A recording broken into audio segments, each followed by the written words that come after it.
Bonjour! L'activité test de Moodle permet de créer des questionnaires.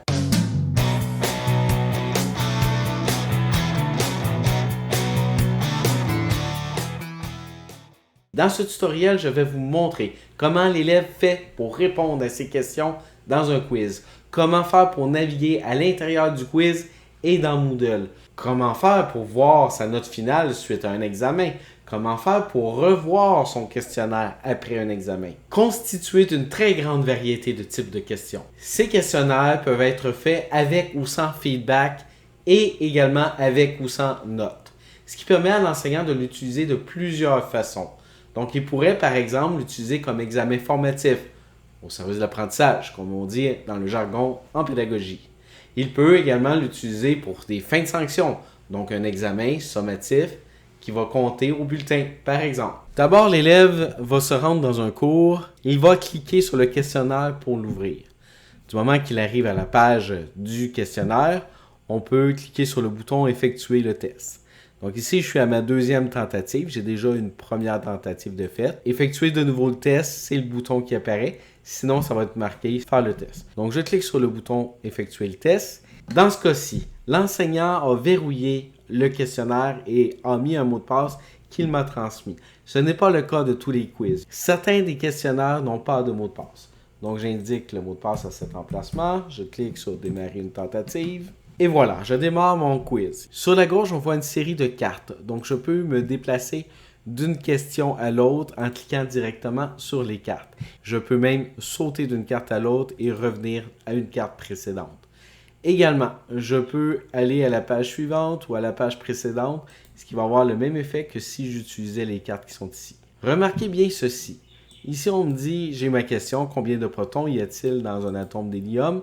Ma réponse, disons que je mets un proton et je clique sur le bouton page suivante. Du moment où j'ai une réponse, la carte va apparaître avec un gris à la moitié de la carte vers le bas. Remarquez également que la question 1, c'est une question qui est à composition. C'est-à-dire que je peux écrire du texte ici. La particularité de ce type de question, c'est qu'elle ne se corrige pas automatiquement. Ce qui veut dire que l'enseignant devra retourner pour évaluer ce type de question. Si l'enseignant l'autorise, vous pourriez déposer un fichier comme une annexe à l'intérieur de ça qui ferait partie de l'évaluation et je continue de réaliser mon questionnaire. Remarquez bien une chose, si je n'ai pas terminé le questionnaire, je suis dérangé, je dois sortir du questionnaire, c'est possible de le faire. Donc je reviens dans mon cours, le questionnaire n'est pas terminé, mais là, je pourrais cliquer dessus pour revenir éventuellement plus tard, puis je vois que ma tentative numéro 2 est toujours en cours. Et je peux cliquer sur le bouton « Continuer la dernière tentative » pour reprendre le quiz exactement là où je l'ai laissé. Donc, lorsque vous avez terminé, vous êtes probablement rendu à la page 22, vous pourriez cliquer sur le bouton « Terminer le test ». Et également, à tout moment, vous pouvez aussi cliquer sur le bouton « Terminer le test » qui se situe à cet emplacement. En cliquant sur le bouton « Terminer le test », on va vous donner un résumé de la tentative avec les différentes réponses que vous avez données. Regardez bien et assurez-vous qu'il n'y a pas de réponse pas encore répondue. Parce que si vous remettez le quiz dans cet état, c'est clair que vous n'aurez pas une bonne note.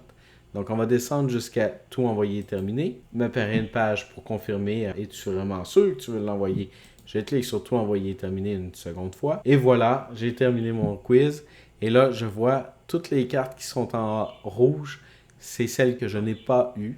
Et celle qui est en gris, c'est elle qui n'a pas encore été évaluée par mon enseignant.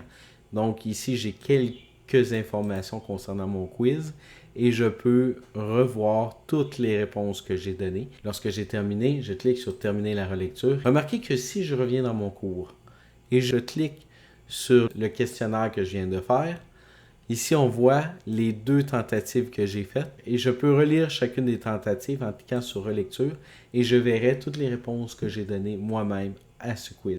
Voilà ce qui complète ce tutoriel. J'espère que vous avez aimé. Si c'est le cas, n'hésitez pas à cliquer sur le pouce « J'aime », à vous abonner à la chaîne et à activer les notifications. Au revoir!